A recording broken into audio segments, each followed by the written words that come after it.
Hello everyone, this is Pal Ponder on Weather coming at you with another video.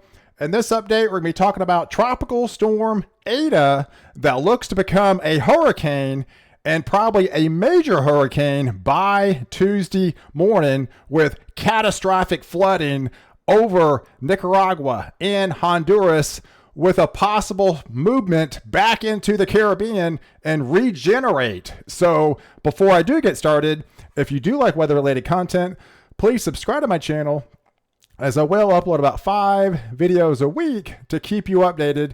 And I do ask you to share this video with your friends and family that may be impacted from ETA. So let's get right into it. This is the latest advisory from the National Hurricane Center.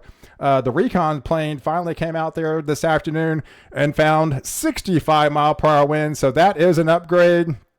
It is basically moving west at 15 miles an hour, and they expect this to rapidly intensify and become a hurricane by tomorrow morning, and then become a 90-mile-per-hour hurricane, and then on the cusp of a major hurricane just 36 hours from now. This would be Tuesday morning as it's approaching Honduras and Nicaragua. So let's go over the latest. They basically have hurricane warnings right now for the Nicaragua, Honduras area. There is life-threatening flooding between now and Friday afternoon. Listen up. This is very important, guys. Life-threatening, significant flooding and river flooding over portions of Central America, along with landslides in the area of higher terrain. Flash flooding, river flooding is also possible across Jamaica, southern Haiti, and the Cayman Islands. Life-threatening storm surge along with damaging waves is expected along portions of the northeastern coast of Nicaragua and north of where the center makes landfall. Water levels could reach 10 to 15 feet above normal tide levels in some parts of the hurricane warning area. Preparations to protect life and property should be rushed to completion at this moment. Let me go over the extreme rain amounts. Listen up. This is very important. Central and northern Nicaragua and much of Honduras, 15 to 25 inches of rain. This is between now and Friday afternoon. Isolated amounts of 35 inches. That is catastrophic. Eastern Guatemala and southern Belize, 10 to 20 inches of rain. Isolated spots, 25 inches. Portions of Panama and Costa Rica, 10 to 15 inches. Isolated, 20 inches. Jamaica, 5 to 10 inches. Isolated, 15 inches over the southern regions. Southern Haiti and the Cayman Islands, 3 to 5 inches, and isolated amounts of 10 inches. This rainfall would lead to significant life-threatening flash flooding and river flooding, including landslides and higher terrain. Dangerous storm surge up to 10 to 15 feet.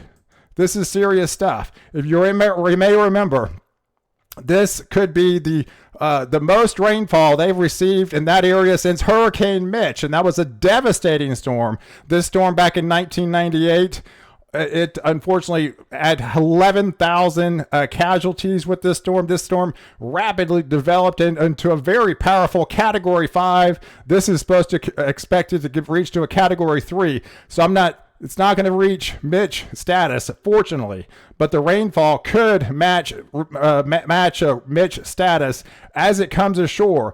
Now, this system came ashore and it slowed down as it came ashore. So this is a very slow movement, as with ETA, as it's coming ashore, and then it could potentially stall out a piece of it going into the Eastern Pacific. And then, like ETA looks like, this Mitch actually came back over the Gulf of Mexico and impacted Florida back in 1998, which was a devastating storm.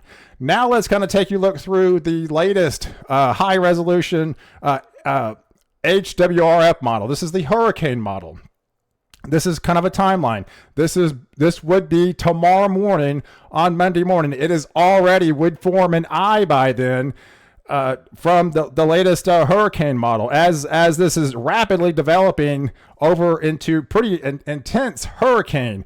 By Tuesday morning, you're talking this could be a hurricane just offshore. So the National Hurricane Center has it coming ashore by around Tuesday morning. The latest hurricane model has it just a little bit offshore, and it slows down. This particular model actually slows down and intensifies even further to a 936 millibar. This is a tad bit of an outlier from the National Hurricane Center, but this is one of the hurricane models that have been pretty accurate. So this system is definitely expected to slow down. When does that slow start? Because there's the mid-latitude ridge that's developing will slowly slow down the system, and this one keeps it just a tad bit offshore, strengthening.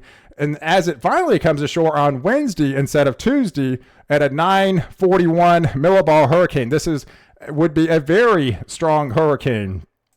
Now, as it comes ashore on Wednesday, then obviously it kind of rips apart, but there's a piece of it lagging behind the consensus from the Euro models, the GFS's models, that a piece of it gets lagged behind, and this circulation stays intact.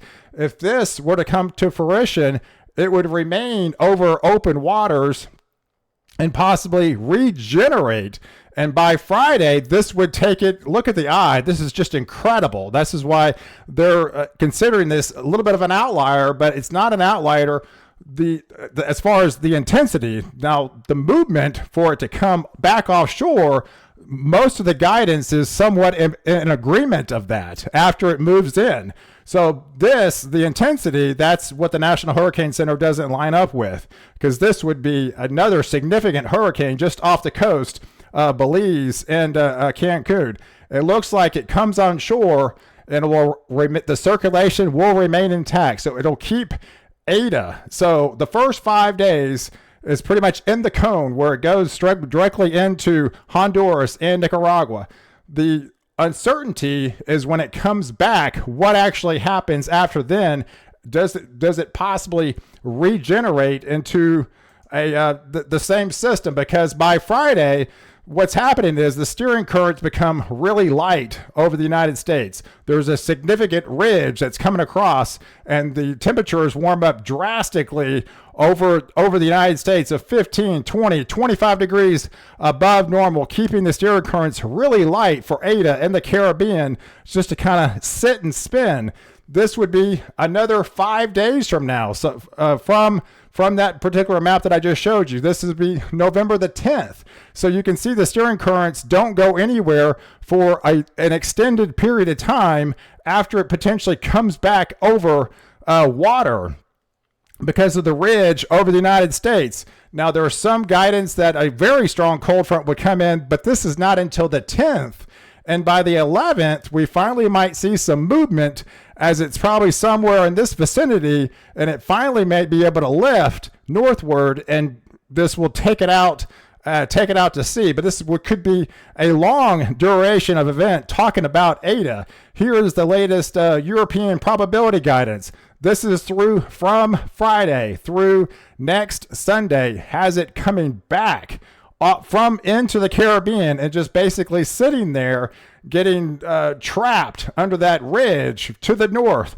This would be Sunday through the following Tuesday. You can see it pretty much goes nowhere. And if this were to take place, those rain amounts that I showed you were only within the first 5 days. It's almost you got to treat it like two different storms here, because this would be the secondary 5 days if this were to come back and regenerate over the Caribbean. But pretty consensus that it will have some sort of regeneration. How strong it will be and where it's going, that is the uncertainty.